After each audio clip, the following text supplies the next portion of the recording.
Ninth और tenth के student किस तरह से अपनी रोल नंबर स्लिप को लाहौर बोर्ड की वेबसाइट से डाउनलोड कर सकते हैं।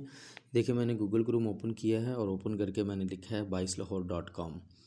जब मैंने 22lahore.com लिखा तो ये देखिए ज़रा आपके सामने ये लाहौर बोर्ड की जो वेबसाइट है ये आ चुकी है और यहाँ पे आपके सामने एक नोटिफिकेशन आ रहा है।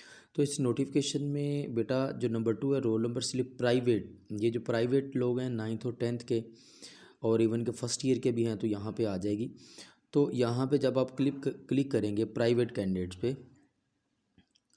तो ये आपके सामने जो है ना ये सारी की सारी डिटेल आ जाएगी। तो यहाँ पे मैं आपको ये तजवीज़ दूंगा कि अपना नाइन्थ क्लास का जो रोल नंबर है वो आप लोग यहाँ पे लिख के जो है ना वो अपनी टेंथ क्लास की रोल नंबर स्लिप को हासिल कर सकते हैं। मैंने पहले डाउनलोड की हुई है तो वो आपको स्क्रीन पे नज़र आ रही है।